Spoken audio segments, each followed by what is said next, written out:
Innal hamdalillah nahmaduhu wa nasta'inuhu wa na'udzu billahi min shururi anfusina wa min sayyiati a'malina may yahdihillahu fala mudilla lah wa may yudlilhu fala hadiyalah. Alhamdulillahilladzi qad an'ama 'alaina bi ni'matil imani wal islam. Asyhadu an la ilaha illallah wahdahu la syarika lah wa asyhadu anna Muhammadan 'abduhu wa rasuluh arsalahu rahmatan lil alamin. Allahumma shalli ala Muhammad wa ala alihi wa ashabihi ajma'in, amma ba'd. Fa ya ibadallah, ittaqullaha haqqa tuqatihi wa la tamutunna illa wa antum muslimun. Wa qala Allah ta'ala fi suratil an'am, a'udzu billahi minasy syaithanir rajim, wa mal hayatud dunya illa la'ibun wa lahu. Wa qala Allah ta'ala fi ayatin ukhra fi surah adz-dzariyat, wa ma khalaqatul jinna wal insa illa liya'budun. Wa fi ayatin ukhra fi surah al-mulk qala Allah ta'ala alladzi khalaqal mauta wal hayata liyabluwakum ayyukum ahsanu amala. Sadaqallahul azim wa sadaqa rasuluhun nabiyyul karim wa nahnu ala dzalika minasy syahidin wasyakirin. Walhamdulillahi rabbil alamin. Jamaah salat Jumat yang dirahmati oleh Allah Subhanahu wa taala. Pertama sekali dan yang paling utama, mari kita bersama-sama meningkatkan rasa syukur kita kehadirat Allah Subhanahu wa taala. Karena kita tahu bahwasanya tiada satu amalan sekecil apapun itu melainkan dari nikmat dan rahmat yang Allah berikan kepada kita. Kita tahu pada saat pandemi ini, begitu banyak sahabat kita yang pada hari ini tidak mampu melaksanakan salat Jumat secara berjamaah. Tetapi alhamdulillah, berkat karunia Allah, berkat nikmat Allah, kita mampu melaksanakan salat Jumat secara berjamaah di Masjid Sofiatul Amaliyah ini. Salawat dan salam juga tak lupa kita junjungkan keharibaan Nabi besar Muhammad Rasulullah sallallahu alaihi wasallam. Kita tahu bahwasanya beliaulah pemimpin umat yang mengajak kepada kebaikan berdasarkan kitab suci Al-Quran yang kita jadikan sebagai pedoman dalam berkehidupan kita di dunia ini. Semoga dengan kita senantiasa berselawat kepada beliau, kita mendapatkan syafaatul uzma di akhir kelak nanti. Amin ya rabbal alamin. Jemaah salat Jumat yang dirahmati oleh Allah Subhanahu wa taala, selanjutnya marilah kita bersama-sama meningkatkan ketakwaan kita kepada Allah Subhanahu wa taala. Bertakwa dalam arti menjalankan segala perintahnya serta menjauhi segala apa-apa yang telah dilarangnya kepada kita semua. Ma'asyiral muslimin wa jumratus salihin rahimakumullah. Adapun tema khutbah kita pada Jumat yang berbahagia ini adalah bersumber dari dua buah pertanyaan. Dan insyaallah jawaban dari dua pertanyaan itu juga akan mengakhiri khutbah kita pada siang hari yang berbahagia ini. Jamaah salat Jumat yang dirahmati oleh Allah Subhanahu wa taala, apakah pertanyaan itu? Pertama adalah, kenapa kita diciptakan? Apakah Allah menciptakan dunia, manusia dan seisinya agar manusia menyembah Allah Subhanahu wa taala? Atau dengan sembahan manusia itu dapat menambah kehebatan dan keagungan Allah Subhanahu wa taala? Ataukah malah sebaliknya, ketika manusia itu tidak menyembah Allah Subhanahu wa taala akan dapat mengurangi kehebatan dan keagungan Allah Subhanahu wa taala? Jamaah salat Jumat yang dirahmati oleh Allah Subhanahu wa taala, sama sekali tidak. Mau beribadah manusia kepada Allah Subhanahu wa taala atau tidak beribadah sedikit pun, maka sungguh tidak akan pernah mengurangi kehebatan dan keagungan Allah Subhanahu wa taala. Atau mau beribadah manusia secara keseluruhannya, termasuk jin dan semua makhluknya, apakah menambah keagungan Allah Subhanahu wa taala? Jamaah salat Jumat yang dirahmati oleh Allah Subhanahu wa taala, sama sekali tidak. Allah menjawab pertanyaan itu di dalam surah Al-An'am ayat ke-32. Wa mal hayatud dunya illa la'ibu wa lahu. Dan Allah tidak lain dan tidak bukan menciptakan dunia ataupun kehidupan itu adalah melainkan hanya permainan dan senda gurau saja. Jamaah salat Jumat yang dirahmati oleh Allah Subhanahu wa taala. Itu pertanyaan yang pertama. Pertanyaan yang kedua adalah, dan pertanyaan ini seharusnya selalu kita munculkan dan kita tanyakan kepada diri kita masing-masing dimanapun dan saat kapanpun. Untuk apa kita diciptakan?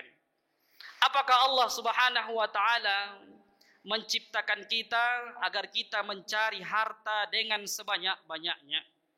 Ataukah Allah Subhanahu wa ta'ala menciptakan kita manusia untuk mencapai, untuk mendapatkan jabatan yang setinggi-tingginya?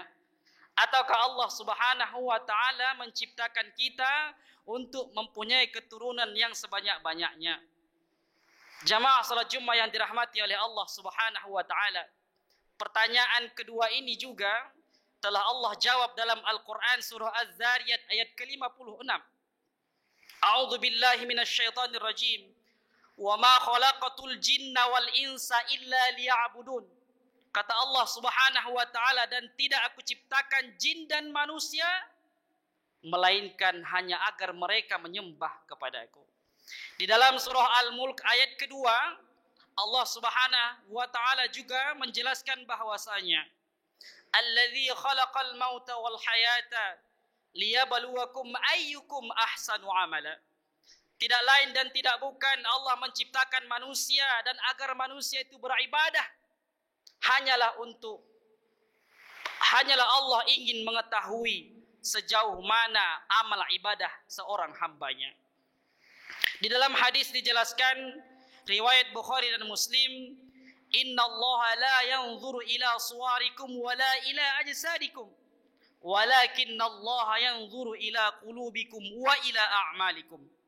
Kata Rasulullah sallallahu alaihi wasallam, sesungguhnya Allah Subhanahu wa taala tidaklah melihat seberapa gagah dirimu dan seberapa cantik rupamu, tetapi walakinna Allah yanzuru ila qulubikum wa ila a'malikum. Tetapi Allah Subhanahu wa taala akan melihat daripada amal baikmu dan juga melihat daripada hatimu. Jamaah salat Jumat yang dirahmati oleh Allah Subhanahu wa taala. Kembali kepada jawaban pertanyaan yang kedua tadi. Kenapa kita diciptakan? Allah jawab dalam Al-Quran, untuk beribadah kepadanya. Nah, lantas bagaimana kita seorang hamba beribadah kepada Allah Subhanahu wa taala? Maka Allah menurunkan Al-Quran melalui malaikat Jibril, disampaikan kepada Nabi Muhammad sallallahu alaihi wasallam. Nabi Muhammad menyampaikannya kepada para sahabat, kepada atba'ut tabi'in, dan sampailah kepada kita sekarang ini. Al-Quran yang kita sering baca, sering fahami dan sering kita amalkan. Oleh karena itu, ketika Allah Subhanahu wa taala menciptakan manusia dan memerintahkan manusia untuk beribadah kepadanya, Allah tidak berlepas begitu saja, tetapi Allah memberikan rule of the life. Allah memberikan jalannya, pedomannya. Apakah itu? Yaitu ialah Al-Quranul Karim. Jamaah salat Jumat yang dirahmati oleh Allah Subhanahu wa taala. Beranjak dari sebuah hadis di mana Rasulullah sallallahu alaihi wasallam bersabda, terdapat dalam kitab Ibnu Majah dan diriwayatkan oleh At-Tirmizi. Man qara'al Qur'ana fastadhharahu wa ahalla halalahu wa harrama haramahu adkhalahul jannah.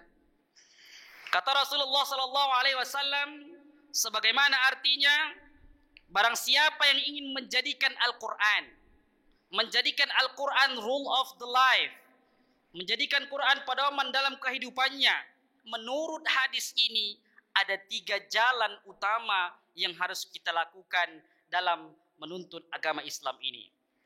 Jamaah salat Jumat yang dirahmati oleh Allah Subhanahu wa taala. Pertama dari kata mangqar al-Qur'ana. Barang siapa yang membaca Al-Qur'an. Ini artinya kalau kita ingin menjadikan Quran sebagai pedoman dalam berkehidupan kita, langkah pertama yang harus kita lakukan adalah menanamkan kegemaran membaca Al-Quran. Iqra'ul Qur'ana fa innahu ya'ti yaumal qiyamati syafi'an li ashabihi. Kata Rasulullah sallallahu alaihi wasallam, bacalah Al-Quran itu. Sesungguhnya Al-Quran itu akan datang pada hari kiamat dan menjadi syafaat bagi orang-orang yang sering membacanya. Dalam hadis lain Rasulullah menjelaskan, nawwiru buyutakum bitilawatil Quran. Kata Rasulullah sallallahu alaihi wasallam, terangilah dan hiasilah rumah kamu itu dengan memperbanyak membaca Al-Quran. Jamaah yang dirahmati oleh Allah Subhanahu wa taala, kita tahu bahwasanya lampu itu mampu menerangi yang gelap. Tapi lampu itu tidak mampu menerangi hati yang gelap. Dengan sering membaca Al-Quran, dengan Iqra'ul Qur'ana, menanamkan kegemaran membaca Al-Quran dalam hidup dan kehidupan kita, insya Allah akan dapat menerangi hati yang gelap dari setiap hati manusia. Jamaah salat Jumat yang dirahmati oleh Allah Subhanahu wa taala. Itu yang pertama. Kemudian yang kedua, setelah menanamkan kegemaran membaca Al-Quran, maka langkah selanjutnya bagi kita menjadikan Quran sebagai pedoman adalah memahami isinya. Fastazharahu, memahami isinya. Lantas kalau sekarang ini kebanyakan kita malah suka membaca Quran tetapi tidak suka membaca Al-Quran. Bagaimana kita ingin memahami Al-Quran kalau hanya membacanya saja pun kita enggan. Jamaah salat Jumat yang dirahmati oleh Allah Subhanahu wa taala, fahami isinya. Pada zaman sekarang ini kita tahu bahwasanya banyak terjemahan Al-Quran. Walaupun sebenarnya kita tidak hanya bisa mempelajari Al-Quran berdasarkan terjemahan semata. Kita memerlukan guru, kita memerlukan ulama yang memang betul-betul kita yakini autentiknya di bidang Al-Quran. Jamaah salat Jumat yang dirahmati oleh Allah Subhanahu wa taala. Kemudian yang terakhir, yang ketiga adalah wa ahalla halalahu wa harrama haramahu adkhalahul jannah. Ini maksudnya adalah mengamalkan isi dan ajaran Al-Quran itu dalam hidup dan kehidupan kita. Perintah membaca, tersirat perintah untuk memahami. Perintah memahami, tersirat perintah untuk mengamalkannya. Bagaimana kita bisa mengamalkan Al-Quran kalau membacanya saja kita tidak mau? Bagaimana kita bisa memahami Al-Quran kalau membacanya saja kita enggan? Jamaah salat Jumat yang dirahmati oleh Allah Subhanahu wa taala. Kembali ke pertanyaan yang kedua tadi. Untuk apa kita diciptakan? Hanya untuk beribadah kepada Allah Subhanahu wa taala. Apakah sepanjang hidup kita, mulai dari bangun tidur hingga tidur kembali, untuk beribadah kepada Allah Subhanahu wa taala? Dan bagaimana caranya? Dijawab dalam hadis Rasulullah sallallahu alaihi wasallam, berasal daripada Umar radhiyallahu anhu, innamal a'malu binniyat wa innamal likulli imri'in ma nawa. Sesungguhnya segala pekerjaan itu harus kita mulai dengan niat, dan setiap apa pekerjaan itu atas apa yang kita niatkan. Itu artinya apa jamaah salat Jumat yang dirahmati oleh Allah Subhanahu wa taala? Kesimpulan kita pada khutbah kali ini adalah, jika kita ingin menjadikan kehidupan kita ini mulai dari bangun tidur hingga tidur kembali bernilai ibadah kepada Allah Subhanahu wa taala, maka segala amal perbuatan kita harus kita mulai dengan niat yang ikhlas karena Allah Subhanahu wa taala. Apapun profesi kita, kita profesi mengajar, kita mengajar berniat karena Allah Subhanahu wa taala. Kita profesi kita sebagai tukang Grab, kita tukang Grab mencari nafkah, niat karena Allah Subhanahu wa taala. Apapun pekerjaan kita, apapun profesi kita, kalau niat karena Allah, insya Allah sepanjang hidup kita, sepanjang hari-hari kita, seluruh amal dan perbuatan kita setiap hari akan bernilai dan mengandung ibadah kepada Allah Subhanahu wa taala. Dan yang terakhir, jamaah Jumat yang dirahmati oleh Allah Subhanahu wa taala, ketika semua itu dimulai dengan niat karena Allah, dengan memulakan dengan bismillah, alangkah baiknya juga setiap selesai sebuah pekerjaan itu tuhtamu bilhamdallah, kita tutup dengan alhamdulillah. Insyaallah kesimpulan khutbah kita pada Jumat yang berbahagia ini, semoga kita menjadi hamba-hamba Allah yang betul-betul menjadi abid, menjadi seorang hamba yang beribadah kepada Allah Subhanahu wa taala sepanjang hari dimanapun kita berada. Barakallahu li wa lakum fil Qur'anil azim wa nafa'ani wa iyyakum bima fihi minal ayati wa dzikril hakim wa taqabbal minni tilawatah innahu huwas samiul alim.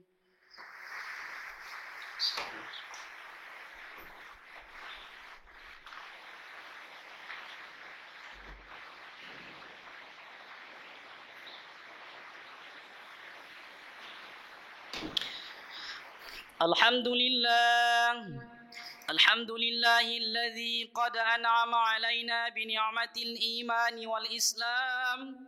أشهد أن لا إله إلا الله وحده لا شريك له وأشهد أن محمدا عبده ورسوله أرسله رحمة للعالمين. اللهم صل على محمد وعلى آله وأصحابه أجمعين. أما بعد فيا عباد الله أوصيكم ونفسي بالتقوى الله فقد فاز المتقون. وقال الله تعالى في آية أخرى إن الله وملائكته يصلون على النبي يا أيها الذين آمنوا صلوا عليه وسلموا تسليما. وارض عنهم عن الخلفاء الراشدين أبي بكر وعمر وعثمان وعلي وعن الستة الكرام وعن التابعين ومن تبعهم بإحسان إلى يوم الدين. اللهم اغفر للمسلمين والمسلمات والمؤمنين والمؤمنات الأحياء منهم والأموات برحمتك يا أرحم الراحمين. اللهم اغفر لنا ذنوبنا وذنوب والدينا وارحمهما كما ربونا صغارا. اللهم بارك لنا في رجب وشعبان وبلغنا رمضان. ربنا آتنا في الدنيا حسنة وفي الآخرة حسنة وقنا عذاب النار والحمد لله رب العالمين. عباد الله إن الله يأمركم بالعدل والإحسان وإيتاء ذي القربى وينهى عن الفحشاء والمنكر والبغي يعظكم لعلكم تذكرون ولذكر الله أكبر. أقيموا الصلاة.